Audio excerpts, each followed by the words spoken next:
નમસ્કાર, mid day news બુલેટિનમાં આપનું સ્વાગત છે। સૌપ્રથમ જોઈએ આજના મુખ્ય સમાચાર પર એક નજર।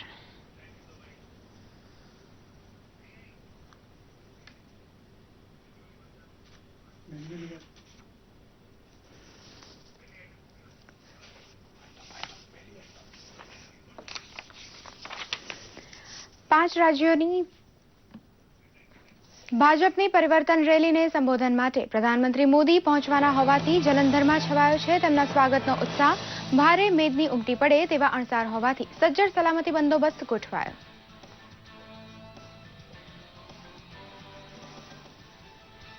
હિમસ્ખલનનો ભોગ બનેલા બહાદુર જવાનોને શોકાતુર શ્રદ્ધાંજલિ પાઠવે છે પ્રધાનમંત્રી। બરફમાં દબાયેલી લશ્કરી છાવણીની શોધખોળ વેગવાન બની હોવાનું કહે છે સંરક્ષણ મંત્રી મનોહર પર્રિકર।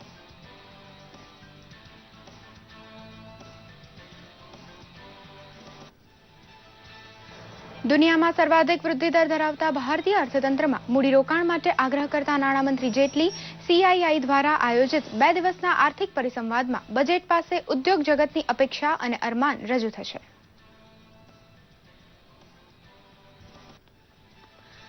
કાળિયાર હરણનો શિકાર કરવાના કેસમાં જોધપુર અદાલત સમક્ષ હાજર થયો અભિનેતા સલમાન ખાન, સહ આરોપી તરીકે સૈફ અલી ખાન, તબ્બુ અને સોનાલી બેન્દ્રે પણ સલમાન સાથે કોર્ટમાં રહ્યા હાજર।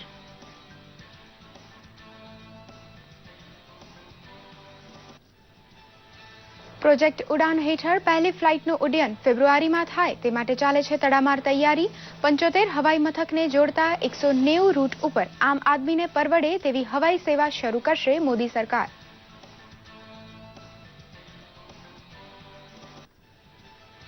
રાજ્યપાલના યજમાન પદે યોજાયેલા એટ હોમ કાર્યક્રમમાં સ્વાતંત્ર્ય સૈનિકોએ વાગોડ્યા પોતાના અણમોલ સંઘર્ષના સંસ્મરણ।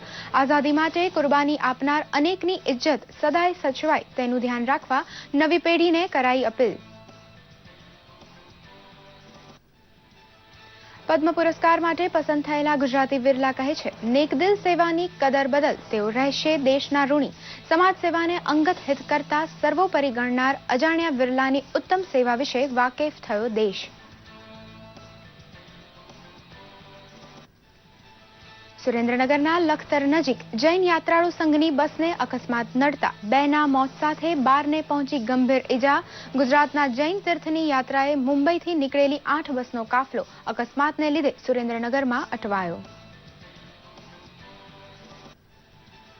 અને નર્મદા જિલ્લા પોલીસ દ્વારા બાઇક એમ્બ્યુલન્સ શરૂ કરવાની પહેલ ગુજરાતમાં નમૂનેદાર બની રહેશે। અકસ્માત સમયે બાઇક એમ્બ્યુલન્સ સૌથી ઝડપી વિકલ્પ બની શકે તેવા વિચાર સાથે વિકસિત કરાયો વિકલ્પ।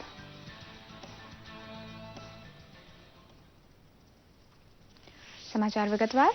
5 રાજ્યોની વિધાનસભા ચૂંટણીઓને લઈ પ્રચાર અભિયાન પૂરજોશમાં ચાલી રહ્યું છે। પોતાના પંજાબ પ્રવાસ અંતર્ગત પ્રધાનમંત્રી નરેન્દ્ર મોદી આજે જાલંધરમાં PAP ગ્રાઉન્ડમાં વિજય સંકલ્પ રેલીને સંબોધિત કરશે। આ રેલીને લઈને તમામ તૈયારીઓ પૂર્ણ થઈ ચૂકી છે। ભાજપ નેતા પ્રભાત ઝા અને રાજ્યના ભાજપ અધ્યક્ષ વિજય સાંપલાએ પક્ષના અન્ય નેતાઓ તેમજ પોલીસના ઉચ્ચ અધિકારીઓ સાથે સભા સ્થળની મુલાકાત લીધી હતી। આ રેલીમાં પંજાબના મુખ્યમંત્રી પ્રકાશસિંહ બાદલ અને નાયબ મુખ્યમંત્રી સુખબીરસિંહ બાદલ પણ ઉપસ્થિત રહેશે।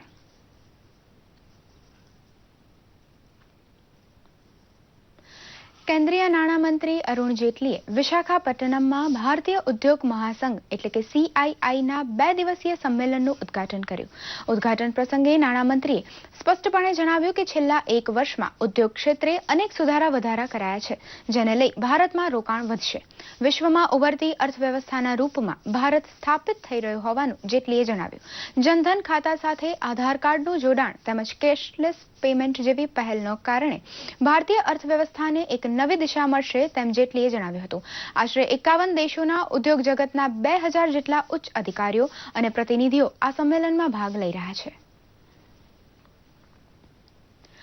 જમ્મુ કાશ્મીરના બાંદીપુરા જિલ્લાના ગુરેઝમાં હિમપ્રપાતની 2 ઘટનામાં અત્યાર સુધીમાં રાષ્ટ્રીય રાઇફલ્સના 14 જવાનોએ પ્રાણ ગુમાવ્યા છે.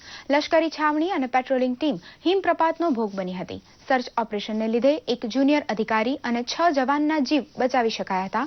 ગઈકાલની ઘટનામાં આર્મી પેટ્રોલ હિમપ્રપાતની ઝપટમાં આવી જતા અન્ય 7 જવાનોએ જીવ ગુમાવ્યા હતા. હાલ બચાવ કાર્ય ચાલુ છે. પ્રધાનમંત્રી નરેન્દ્ર મોદીએ ઘટના અંગે ટ્વીટ કરીને દુઃખ વ્યક્ત કરતા જણાવ્યું કે બચાવ કાર્ય વધુ ઝડપી કરવા અધિકારીઓને આદેશ આપી દેવાયા છે. સંરક્ષણ મંત્રી મનોહર પર્રિકરે પણ શહીદ થયેલા જવાનોને શ્રદ્ધાંજલિ પાઠવતા તેમના પરિવાર પ્રત્યે સંવેદના વ્યક્ત કરી છે.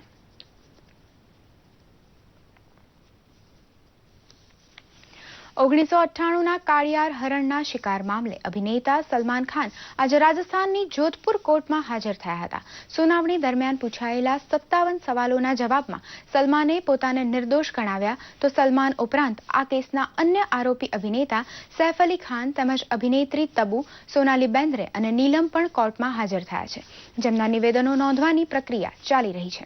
ઉલ્લેખનીય છે કે 1998માં ફિલ્મ હમ સાથ સાથ હૈના શૂટિંગ દરમિયાન કાળા હરણનો શિકાર કર્યો હોવાનો આ તમામ પર આરોપ છે.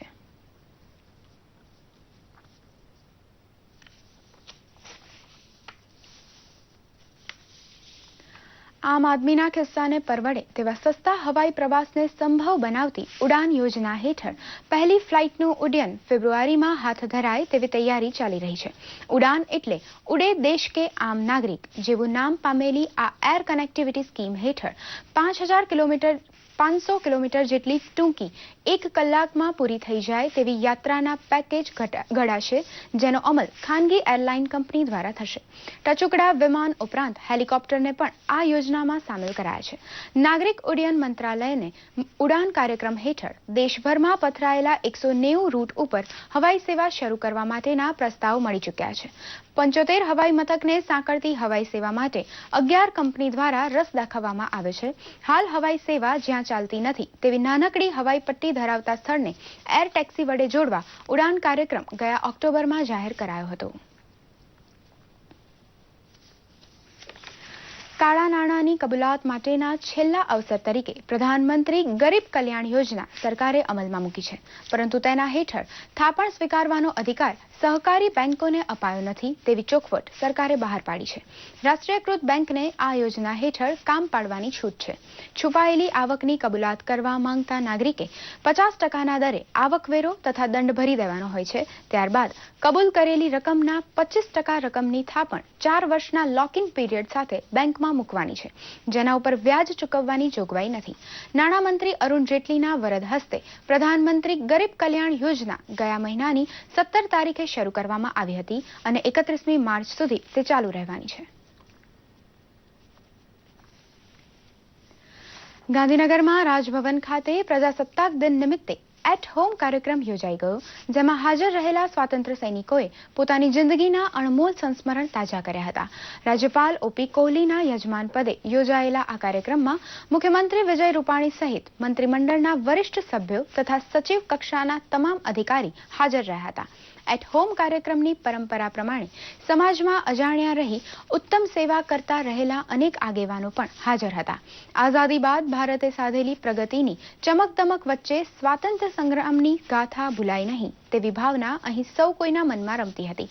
જિંદગીની ઢળતી સંધ્યાએ પહોંચેલા સ્વાતંત્ર્ય સેનાનીઓની ક્ષેમ કુશળ માટે ઘટતું કરવાની તૈયારી તેમના પરિવાર સમક્ષ મુખ્યમંત્રીએ દાખવી હતી.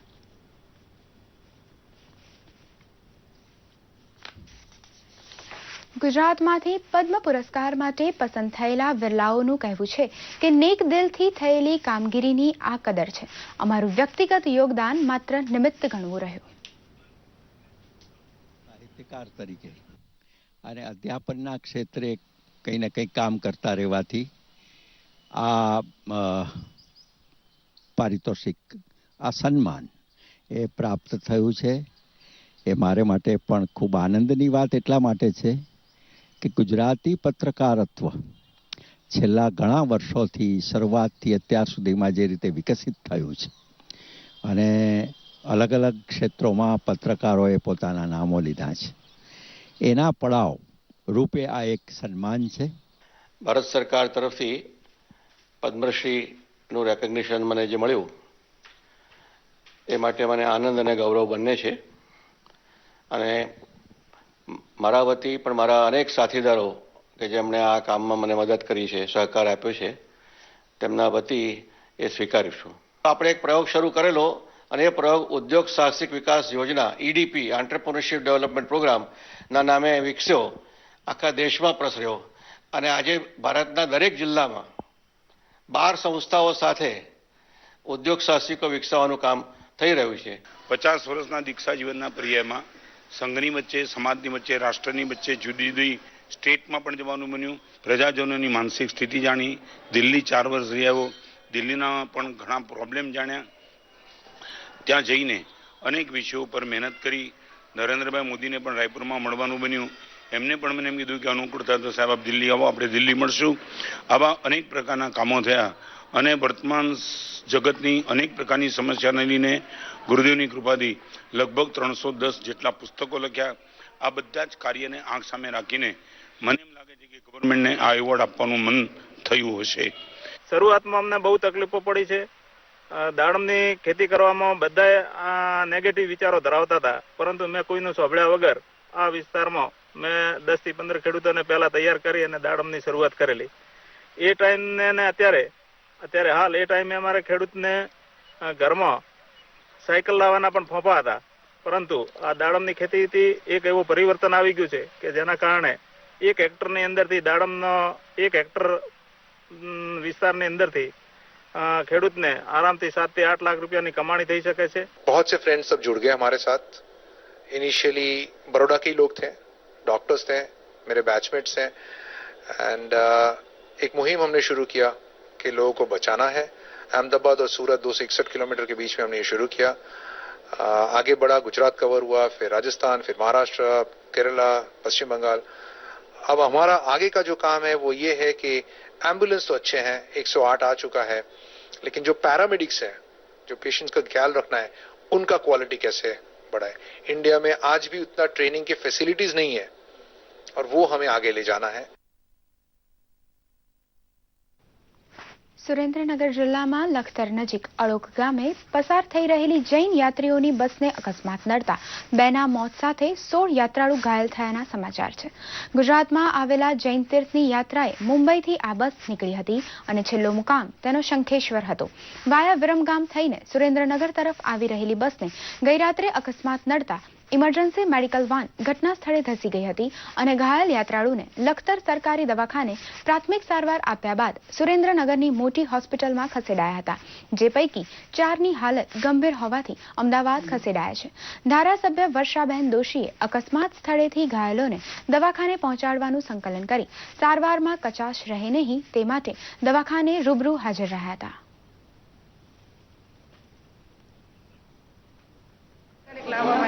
એક પેશન્ટ જે સિરિયસ છે એને અત્યારે અમદાવાદ શિફ્ટ કરે છે. બાકીના 8 પેશન્ટની અંદર એક્સરે પડાવતા જઈએ છીએ અને જે તાત્કાલિક સારવારની જરૂર છે એમાં મોટે ભાગે પેશન્ટને ફ્રેક્ચર થયેલા છે, તો એની ટ્રીટમેન્ટ અપાઈ રહી છે. અત્યારે અહીંયા 8 પેશન્ટ છે. એક મૃત્યુ થયું છે, એ લખતર મુકામે છે અને એક હજી મિસિંગ છે, જે મળે એટલે ખબર પડે કે એની સ્થિતિ કેવી છે. નર્મદા પોલીસે લોકોની સેવાર્થે નવો દીપ પ્રગટાવ્યો છે.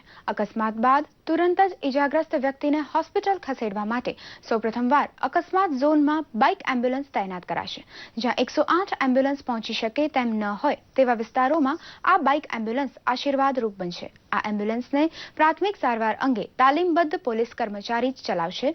આ સેવા થકી પોલીસ અને તબીબી બંને સેવા એકસાથે મળી રહેશે. રાજ્ય સરકાર દ્વારા નર્મદા પોલીસને અપાયેલી હિટાચી બાઇકને આશરે 1 લાખના ખર્ચે રિનોવેટ કરી GPS સિસ્ટમવાળી એમ્બ્યુલન્સનું રૂપ આપવામાં આવ્યું છે, જેમાં BSNના નંબર તથા વોકી ટોકીથી સજ્જ police Jawan round the clock જિલ્લાના અંતરિયાળ અને હાઈવે વિસ્તારોમાં તૈનાત રહેશે.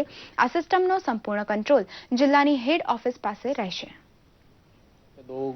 दो को आज हम लोग जो कि आगामी टाइम में हम लोग स्मार्ट पुलिस स्टेशन का उद्घाटन करने वाले हैं, उस दिन लॉन्च करेंगे.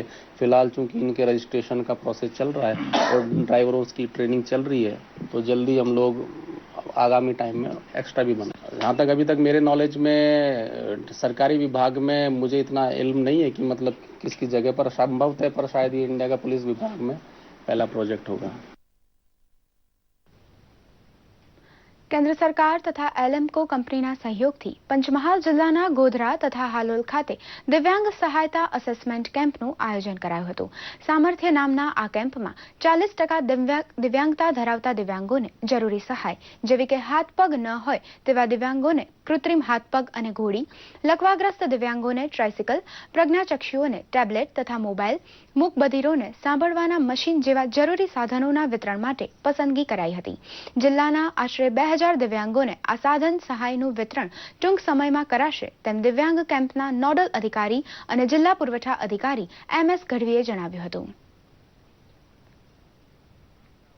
તે માટે હું ટ્રાયસિકલ માટે આવ્યો છું, તો હમણાં કોઈ જગ્યાએ જઈ નહીં શકતો, માટે ટ્રાયસિકલ મળશે એટલે એના પર બેસીને જઈ શકીશ.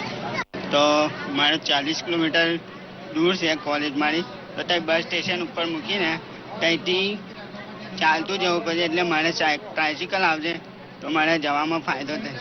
ભારત સરકાર આ બંને તરફથી અહીંયા જેટલા દિવ્યાંગો છે એ બધાને સાધન સહાય મફત આપવામાં આવશે. જેટલા દિવ્યાંગો છે એ બધાને અહીંયા અસેસ કરવામાં આવે. 5 પ્રકારની વિવિધ જે અસહાયતા અનુભવી રહ્યા છે આપણા દિવ્યાંગો, એમને સામર્થ્ય પ્રદાન કરવાનો આ નવતર પ્રયોગ જો કે અગાઉ થઈ ચૂક્યો છે, તેમ છતાંય એક વિશાળ જનમેદનીની વચ્ચે આ કાર્યક્રમ ખૂબ સફળતાપૂર્વક ચાલી રહ્યો છે. તાપી જિલ્લાના વડામથક દ્વારા વ્યારા ખાતે આવેલી જનરલ હોસ્પિટલને તેની ગુણવત્તા બદલ NHSRC દ્વારા national quality assurance certificate NQAS પ્રમાણપત્ર મળતા હોસ્પિટલની યશકલગીમાં એક વધુ પીછું ઉમેરાયું છે. NHSRC દિલ્હીની ટીમ દ્વારા દેશની 18 હોસ્પિટલમાં હાથ ધરવામાં આવેલી સર્વેક્ષણ કામગીરીમાં વ્યારા હોસ્પિટલનો પણ સમાવેશ થતો હતો. ઝીણવટપૂર્વકના નિરીક્ષણને અંતે ટીમે વ્યારા હોસ્પિટલને ગુણવત્તાના મુદ્દે સૌથી વધુ 85% સ્કોર આપતા હોસ્પિટલને NQAS પ્રમાણપત્ર પ્રાપ્ત થયું છે. તેથી જિલ્લામાં આનંદની લાગણી ફરી વળી હતી. હોસ્પિટલમાં સ્વચ્છતા, તબીબી સેવા અને દવા ઉપરાંત ભોજન સુવિધા પણ ગુણવત્તાસભર માલુમ પડ્યા હતા. સ્કોરિંગ કરવાનું ચેકઅપ કર્યું હતું અને એ દરમિયાન અમને જનરલ હોસ્પિટલ વ્યારાને 85% સ્કોર પ્રાપ્ત થયેલ છે. આ હોસ્પિટલ તમામ સમગ્ર દેશમાં પહેલી હોસ્પિટલ છે જેણે 85% સ્કોર એચીવ કરેલ છે. વર્ષે મને ટાઈમસર દવા આપી, ખાવા પીવાનું અહીંથી બધું મળે છે તે ટાઈમસર આપ્યું અને મને એક જ રાતમાં તાવ સારો થઈ ગયેલો, तो पण मैंने एक दिवस વધારે અહીંયા રાખીને મારી સેવા કરી. यहाँ पे आए हम लोग 7 दिन हो गए, लेकिन सब अच्छा है, सुविधा भी सब अच्छी है, सब स्वच्छता सब अच्छा है, खाना भी अच्छा है और दवा वगैरह सब लोग यही से ही देते हैं और टाइम टू टाइम दवा सब देखते हैं बराबर. પાટણ જિલ્લાના સુણસર ગામે વડોદરા રાજવી પરિવારના સમરજીતસિંહ ગાયકવાડના હસ્તે ઉચ્ચતર માધ્યમિક વિદ્યાલયના નવનિર્મિત ભવનનું લોકાર્પણ થયું હતું. સમરજીતસિંહે પુષ્પાવતી નદીની જલોવાસના કરીને મુક્તિધામ શિવ મંદિર પ્રવેશદ્વાર સુણસર ગામે શિક્ષણ યજ્ઞ આરંભીને શિક્ષણના પ્રસાર અને કન્યા કેળવણી માટે ₹51 લાખના ભંડોળની રચના પણ કરી છે. આ પ્રસંગે શ્રમ અને રોજગાર મંત્રી દિલીપકુમાર રાઠોડ, પૂર્વ સાંસદ જગદીશભાઈ ઠાકોર, ધારાસભ્ય બળવંતસિંહ રાજપૂત, ગામ અને ક્ષત્રિય સંગઠનોના આગેવાનો પણ ઉપસ્થિત રહ્યા હતા. અમારા જે ગામના અને બીજા આજુબાજુના ગામોમાંથી જે અમારા સગાવાલા જે વધાર્યા છે એમને અમે એક સંકલ્પ કરવાના છીએ કે ભાઈ આપણે આવનારા સમયની અંદર શિક્ષણની ખૂબ જરૂરિયાતો છે અને શિક્ષણ માટે શું કરવું જોઈએ. આ તો વર્ષોના વર્ષો પહેલા જ્યારે ગાયકવાડે આ કર્યું હતું, તો આપણે કેમ આજે ના જાગીએ? એટલા માટે આજે એમને અહીંયા બોલાયા છે, એમનું સન્માન કર્યું છે. અમદાવાદમાં ગુજરાત ચેમ્બર ઓફ કોમર્સ ખાતે વિઝનરી એવોર્ડ આપવાનો સમારંભ યોજાઈ ગયો. વિઝન વર્લ્ડ એકેડેમી દ્વારા પ્રદાન કરવામાં આવતા આ એવોર્ડમાં ભારત, ગુજરાત તથા વિદેશમાં રહેતા સેવાભાવી સંસ્થાઓ અને સેવાનો ભેખ ધરેલ વ્યક્તિઓનું સન્માન કરવામાં આવ્યું હતું. આ પ્રસંગે ગુજરાત ચેમ્બર ઓફ કોમર્સના પ્રમુખ શૈલેષ પટવારી તથા IIM અમદાવાદ નયન પરીખના હસ્તે અમદાવાદના ઉદ્યોગપતિ શફી અબ્દુલ રહીમ મણિયાર, GTUના પ્રોફેસર ડોક્ટર સ્નેહલ લોખંડવાલા, સહકારી આગેવાન અજય પટેલ, તબીબી ક્ષેત્રના ડોક્ટર પંકજ શાહ, ભાવનગર યુનિવર્સિટીના હિમાંશુ સંપતને એવોર્ડ આપી સન્માનવામાં આવ્યા હતા. હતા. આ સમારંભમાં અમદાવાદમાંથી 3, ભાવનગર અને અંકલેશ્વરમાંથી 1, જ્યારે મહારાષ્ટ્રના ચાલીગાંવ અને વિદેશમાંથી 1 સેવાકીય પ્રવૃત્તિ કરતા લોકોને એવોર્ડ પ્રદાન કરાયા હતા. કાયદાને લીધે જે થઈ રહી છે એ વગર સંજીવની ટ્રસ્ટ તેમજ એન્વાયરમેન્ટને લગતા તેમજ ધંધામાં પોતાની સફળતામાંથી થયેલી આવકમાંથી સ્કૂલો ને એ બધું જે ચલાવી રહ્યા છે એમની સફળતાનું રહસ્ય એ બધાની સાથે પોલિયો ફાઉન્ડેશનને કામ કરતા સભ્યો એ બધાને જે એવોર્ડ આપ્યા છે એ બદલ એ લોકોને પ્રોત્સાહિત કરીને અને આવા બીજા લોકોને પણ આવા એવોર્ડ લેવા માટે પ્રોત્સાહિત કરવા માટે નરેનભાઈએ જે આ કાર્ય કર્યું છે એ ખૂબ જ શુભ આપણે પાત્ર છે અને આવા કાર્યોથી બીજા લોકોને પણ આવા સારા કાર્યો કરવાનું મન થશે. અમરેલીમાં સરપંચોની શિબિર યોજાઈ ગઈ. અમરેલી જિલ્લા પંચાયત પ્રમુખ જેનીબેન ઠુમર અને જિલ્લા વિકાસ અધિકારી સુજીત કુમાર દ્વારા આયોજિત આ કાર્યક્રમમાં સરપંચોને ગુજરાત પંચાયત અધિનિયમ 1993 અન્વયે સરપંચના અધિકારો અને સરકારની વિવિધ વિકાસલક્ષી યોજનાઓની સમજ આપવામાં આવી હતી. ખાસ કરીને સરકારની વિવિધ વિકાસ યોજનાઓની જાણકારી મેળવીને સરપંચો ગામની વિકાસ યોજનાઓને આગળ ધપાવે તે શિબિરનો હેતુ હતો.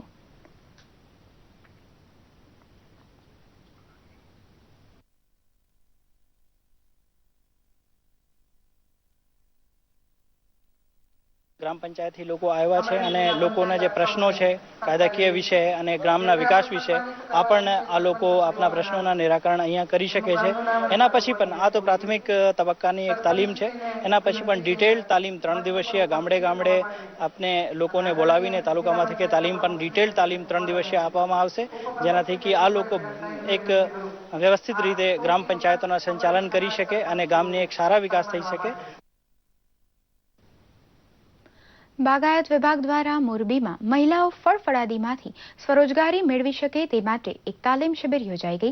તાલીમ શિબિરમાં મહિલાઓને આમળાની કેન્ડી બનાવવાની તાલીમ આપીને સરકારની વિકાસ અને સ્વરોજગાર લક્ષી યોજનાઓની સમજ આપીને તેનો લાભ લેવા અનુરોધ કરવામાં આવ્યો હતો.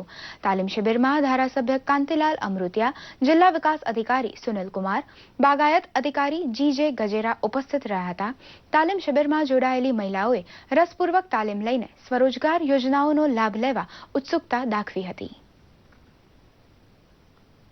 આજે મોરબી જિલ્લામાં આ સખી મંડળ દ્વારા પ્રોગ્રામના ભાગરૂપે સામૂહિક લોન્ચ કર્યો એ અતિ આનંદની વાત છે. હવે જોઈએ કેટલાક મહત્વના સમાચાર સંક્ષિપ્તમાં.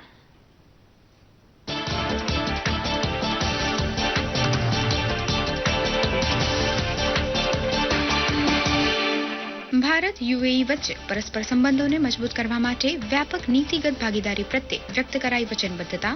અબુધાબીના પાટવીકુંવર શેખ મોહમ્મદની 3 દિવસીય ભારત યાત્રા બાદ સંયુક્ત નિવેદનમાં ભારત UAEએ આતંકવાદ સામેની લડાઈમાં તમામ દેશોને સાથ આપવા કરી અપીલ.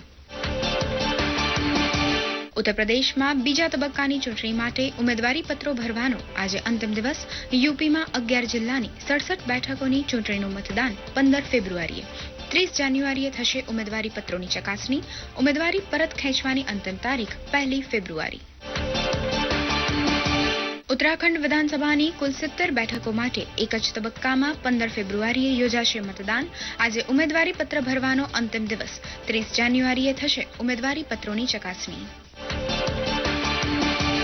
મેઘાલયના રાજ્યપાલ વી ષણમુગનાથને આપ્યું રાજીનામું. રાજભવનના કર્મચારીઓએ જ રાજભવનની સુરક્ષા અને પદની ગરિમાથી વિરુદ્ધ વર્તન કરવાના આરોપ સાથે કરી હતી ષણમુગનાથનના રાજીનામાની માંગ. મે 2015માં ષણમુગનાથન બન્યા હતા મેઘાલયના રાજ્યપાલ. ગણતંત્ર દિવસથી લઈને 31 જાન્યુઆરી સુધી દિલ્હીના લાલ કિલ્લા ખાતે કરાયું છે ભારત પર્વનું આયોજન. 50થી પણ વધુ ફૂડ સ્ટોલ સહિત વિવિધ કાર્યક્રમો કરાશે રજૂ. 26 જાન્યુઆરીની પરેડ દરમિયાન રજૂ કરાયેલી ઝાંખીઓ કાર્યક્રમનું વિશેષ આકર્ષણ. કલા અને સંસ્કૃતિ મંત્રી ડોક્ટર મહેશ શર્માએ કર્યું કાર્યક્રમનું ઉદ્ઘાટન. ભારતીય મૂળના અમેરિકન અગ્રણી ઉત્તમ ઢીલન બન્યા અમેરિકન રાષ્ટ્રપતિ ડોનાલ્ડ ટ્રમ્પના વિશેષ સહયોગી. ટ્રમ્પને નૈતિકતા અને અનુશાસન મામલે આપશે સહયોગ. નેશનલ ઇન્વેસ્ટિગેશન એજન્સી કરશે ઉત્તર પ્રદેશના કાનપુર અને આંધ્રપ્રદેશના કુનેરુમાં થયેલી રેલ દુર્ઘટનાઓની તપાસ. રેલવે વિભાગે વ્યક્ત કરેલી તોડફોડની આશંકાને પગલે આતંકી પ્રવૃત્તિના અનુમાન સાથે NIA કરશે સઘન તપાસ. માહિતી અને પ્રસારણ મંત્રી વેંકૈયા નાયડુએ 26 જાન્યુઆરીના શાનદાર જીવંત પ્રસારણને લઈને દૂરદર્શનને પાઠવી શુભેચ્છા. પરેડના જીવંત પ્રસારણમાં સહભાગી બનનાર દૂરદર્શનના દરેક કર્મચારીને પાઠવ્યા અભિનંદન. દિલ્હીમાં ગઈકાલથી છવાયું છે વરસાદી વાતાવરણ. આગામી 3 દિવસ સુધી વાતાવરણ યથાવત રહેવાની હવામાન વિભાગની આગાહી. હરિયાણામાં પણ અનેક વિસ્તારોમાં થયો વરસાદ. જમ્મુ કાશ્મીરમાં ભારે વરસાદ અને બરફવર્ષાને પગલે જનજીવન અસ્તવ્યસ્ત. છેલ્લા 3 દિવસથી જમ્મુ કાશ્મીરમાં ખોરવાઈ છે માર્ગ અને વિમાની સેવા. આજથી હવામાન સુધારવાની આશા.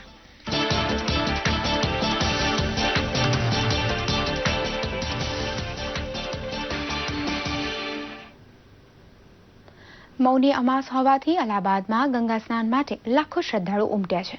શિવરાત્રી અગાઉની આ છેલ્લી અમાસ હોવાથી યોગી પરંપરામાં આ દિવસથી મૌનમાં પ્રવેશ કરવાનું મહત્વ હોય છે. અનેક પ્રકારના ધ્વનિનો અનુભવ માનવ માટે અસ્તિત્વની ખરાઈ સમાન હોવાથી બોલતી ચાલતી દુનિયા વચ્ચે નિશબ્દ અવસ્થા હાંસલ કરી ચેતના સંચયનો ઉદ્દેશ યોગ વિજ્ઞાને માનવજાતને આપ્યો છે. 1.25 કરોડ શ્રદ્ધાળુઓ ગંગા સ્નાન માટે પહોંચવાની વકી છે. તો ગુજરાતમાં પણ નર્મદા કિનારે તથા સોમનાથ નજીક પ્રભાસ તીર્થમાં પવિત્ર ડૂબકી લગાવવા માટે શ્રદ્ધાળુઓની મેદની ઉમટી છે. વર્ષની પ્રથમ grand slam Australian Open tennis ટુર્નામેન્ટમાં સાનિયા મિર્ઝા અને તેમના સહયોગી ખેલાડી ઇવાન ડોડિંગે મિક્સ ડબલ્સની ફાઇનલમાં પ્રવેશ મેળવી લીધો છે. આજે રમાયેલી સેમીફાઇનલ મેચમાં સાનિયા અને ડોડિંગની જોડીએ ઓસ્ટ્રેલિયાના સામંથા સ્ટોસુર અને સેમ ગ્રોથની જોડીને 6-4, 2-6 અને 10-5 થી પરાજય આપ્યો હતો.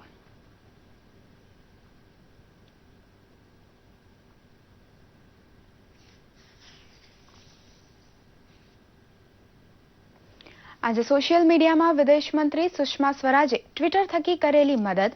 ભીમ એપનું લોન્ચ થયેલું નવું વર્ઝન, 95 વર્ષીય વૃદ્ધાએ ચૂંટણીમાં નોંધાવેલી ઉમેદવારી અને અનિલ કપૂરની ફિલ્મનું ફર્સ્ટ લુક ખૂબ ચર્ચામાં છે. જોઈએ આ અહેવાલ.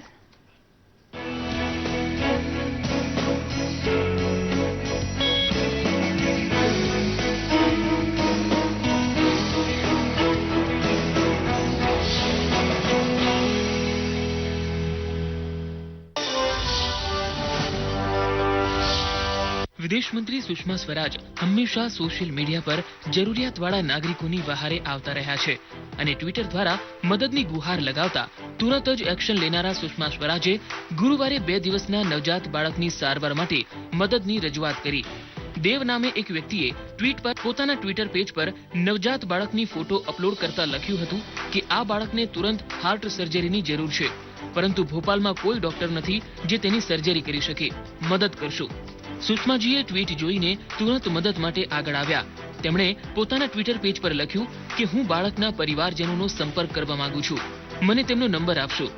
બાદમાં સુષ્માજીએ અન્ય એક ટ્વીટમાં લખ્યું કે પરિવારજનો સાથે સંપર્ક થયો છે અને બાળકની મેડિકલ રિપોર્ટ પણ મળી છે. એમ્સના કાર્ડિયાક સર્જરી વિભાગના હેડ ડોક્ટર બલરામ એરન વહેલી તકે સારવાર કરે તેવી સલાહ આપવામાં આવી છે. દિલ્હી એમ્સમાં પણ સર્જરી કરાવી શકાય છે. સુષ્મા સ્વરાજનું આ ટ્વીટ ખૂબ રીટ્વીટ થઈ રહ્યું છે. યુપીઆઈ આધારિત એપ ભીમનું નવું વર્ઝન લોન્ચ કરવામાં આવ્યું. આ અપડેટેડ વર્ઝનમાં કેટલાક નવા ફીચર્સ એડ કરવામાં આવ્યા છે અને કેટલીક ખામીઓને દૂર કરાઈ છે. ભીમ 1.2 વર્ઝન હવે 7 વધુ ક્ષેત્રીય ભાષાઓમાં પણ ઉપલબ્ધ બન્યું છે. પહેલા માત્ર હિન્દી અને અંગ્રેજીનો વિકલ્પ હતો.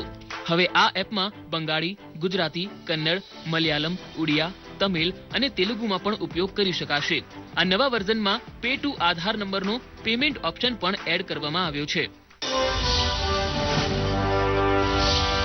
યુટ્યુબ પર વૃદ્ધ મહિલાના સાહસ અને તેમની સેવાકીય ભાવનાને રજૂ કરતો વિડીયો ખૂબ જોવાઈ રહ્યો છે.